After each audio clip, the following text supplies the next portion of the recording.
How you doing, YouTube? Matt, Massive Beer Reviews, back with beer review number 2000. Fucking 2000, son. That's crazy pants time. Yeah, it's been a long ride, man. 2014 is when I started posting videos. Started recording them, actually, pretty much right around this time, 5 years ago. And posted my first one in April. And, yeah, 2000 since. At first, you know, I'd throw them up a couple days a week, and a couple years ago, I pretty much went to like one a day, and been doing it ever since, and it's been pretty crazy. So, leading up to my 2000 beer review, a lot of people would be like, "What are you going to do for number 2000? What are you going to track down? You're going to try to find a whale? You're going to try to do whatever?" And I didn't know what to do, so I kind of got an itch to do something specific. So, kind of, worked the phones, if you will. Is that even a thing people say now? Emails, maybe? I don't know. Looked around, tracked down a beer that is worthy of number 2000. And that beer is a Weinstefaner beer. You know me. I did Jenny Cream for 1K, so not going to go too crazy for my 2000. I figured I'd go a bit traditional. It's been a while since I've had a Doppelbock. I really kind of been wanting to re-drink this beer and re-review this beer for quite some time. That's right, I've reviewed this before, because this is the first beer review I ever did. So I thought that'd be kind of poetic, kind of go back to the first beer that I ever posted. You can go back and watch that fucking holy train wreck of a review. But let's do this one and see what it's all about. Yeah, you're not going to get whales, you're not going to get whatever, because that's not what it's all about. We have a Weinstefaner. It's Dunkel's Stark beer. It's Weinstefaner Corbinian. It's 7.4% alcohol by volume, a Reinheitsgebot beer. Let's see. Brewed bottled by Brasserie Stadtbrauerei, Weinstefaner, Friesling, Germany. Probably butchering all that. And what do we have here? We have government warning stuff. 7.4% alcohol by volume. And I have a dating code of 16.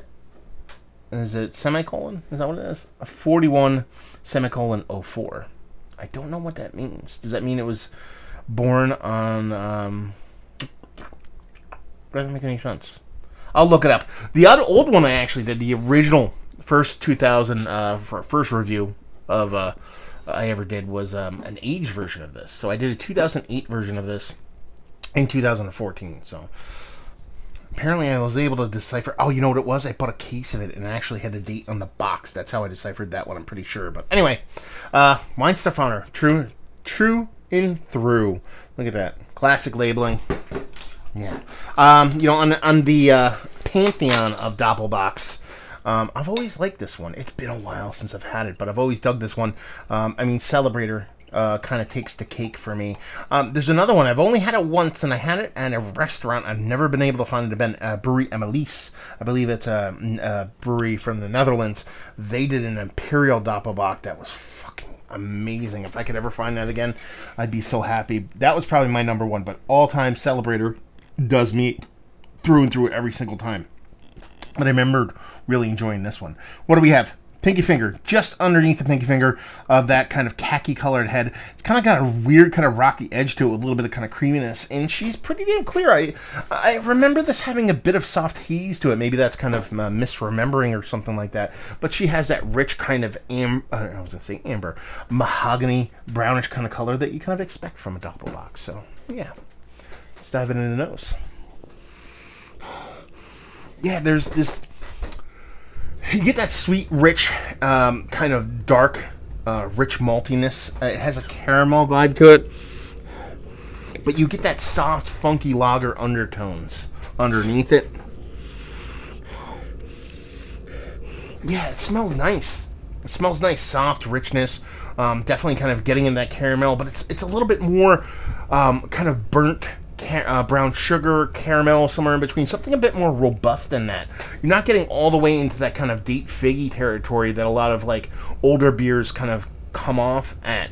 This is kind of like if you mixed a little bit of caramel, a little bit of brown sugar, maybe a dab of kind of molasses floating around in there. But clean. I mean, besides that soft, sulfury lager funkiness, it's a pretty clean beer. There's really not much there as far as negative. I don't smell anything as far as oxidation. It just smells like a really rich, bready, delicious Doppelbock. Let's dive in. Cheers.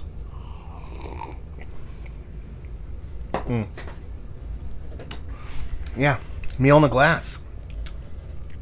There's a soft metallic, slight tinny component to it. I'm okay with it. It's not that big. It hits you with a big pop on the first sip. I bet you subsequent sips, it's not going to be there. But what you're met with is a rich... You're getting into that kind of soft date territory, where it's almost like a date bread. You're getting this rich, bready component to it. It's very soft, very creamy, very kind of like, I'm going to keep saying the word bready a lot. Kind of soft, bready, yeasty component to it.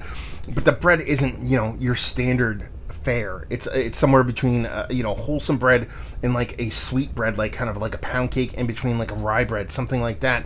There's a rich maltiness to it, but then it has that date kind of component, not figginess, kind of datiness to it.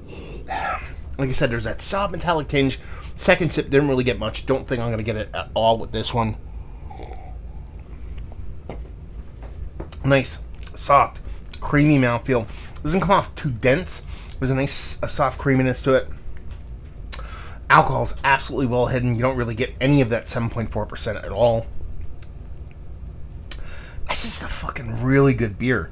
You know, I've been kicking a lot of dark lagers as of late, whether it be kind of, you know, I just actually had a Schwartz beer today, and I've had a couple Doppelbocks, and I've just had some richer, kind of darker, malt-driven kind of lagers as of late, and they've really been kind of hitting me in my wheelhouse, but I actually haven't had a Doppelbock in quite some time. And it used to be my go-to beer, but just, you know, taste change, things evolve. A lot of the beers I drink nowadays are for the channel, so, you know, not, and, you know, people are going to send me stuff, which is probably a bulk of what I do nowadays, is this beer that's sent to me either by breweries or just by people out and about. I'm just not going to do that many Doppelbocks, and it's kind of tasty and kind of fun to kind of dive into this one. Yeah, kind of digging it. It's tasty, man. It's a good beer. And, you know, I didn't watch my old review, but I remember it falling... I liked it. I enjoyed it. I enjoyed the age portion of the show, but it was past its prime. It had a soft... I think I remember being a soft kind of milk component to it, like a slightly turned kind of milk component to it. And that's kind of just an age thing. I can get down with those kind of off, weird, I won't even say off flavors, kind of oxidative aged flavors sometimes. But not knowing the date on this tastes like it does have a little bit of time on it, but at the same time doesn't have too much time for it. I bet you this is probably wheelhouse. If you're going to talk about aging, like I said, the date's on there if somebody wants to kind of, or the coding is on there if someone wants to kind of decipher that for me and let me know when this actual bottle hit market. I think this is about perfect timing when this beer should be drank. And that's pretty much it. I mean, this is just me yammering because I'm yammering, because that's what I do.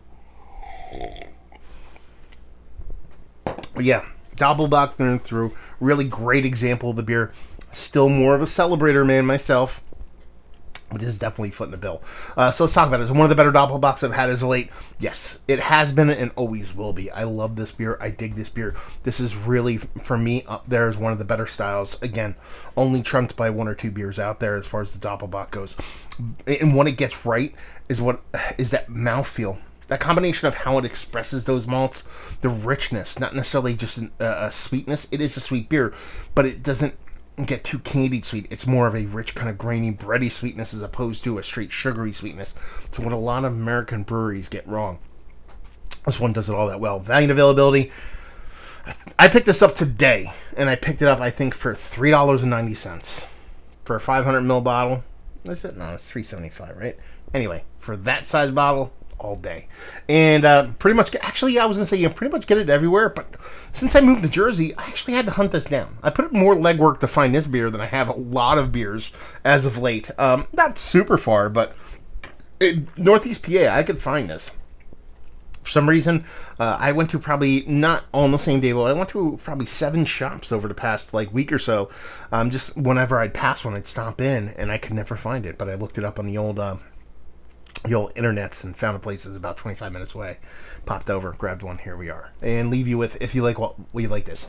If you like Doppelbocks, if you like rich malty, malt-driven beers, if you like well-made, clean lagers, if you like old school beer and you like 2,000 beer reviews, then you'll like this beer. Because listen, if you've watched me for 2,000 fucking beer reviews, there's a couple things we need to talk about. One, you need to get your mind right. You need to figure out what the fuck's wrong with you. figure your shit out. 2, thank you. And 3, if you are still following me and you like the beers that I like, you'll like this beer. That's what it comes down to. This might not be the sexiest beer on the block. It might not be something that people wait in line for or trade online for, or that is involved in any form or fashion of the secondary market. But what it is a really well-made, honest to goodness, well-made, delicious beer by a brewery that's been doing it for a little bit. And yeah, that's a great thing. Good beer is good beer. It doesn't have to be secondary market shit. It doesn't have to be waited in line for. Just yeah, I can't wait until people. Actually, I keep saying I can't wait till people get into these kind of beers, and I think that's kind of like a curse I'm putting on myself, because when I can't find this beer at all, I'll be like, fuck, why do these people now want my beers? My fucking beers. So there you go. Thank you, guys. I would not have done 2,000 beer reviews if it wasn't for y'all out there in the internets. Thank you very much for watching. I really appreciate it. Yeah. Just let me know down there if you want to talk about the beer, you want to talk about 2K reviews, you want to talk about anything. Call me this, that, or the other thing, or give me a little high fives. I'm all about all of it. So thank you guys very much for watching. If you want to reach out, shoot me an email, massivebeers@gmail.com. You can get me on social medias, Beer Massive and Massive Beers. And hopefully you guys are enjoying a beautiful Doppelbock right now. And hopefully see you next time. Cheers.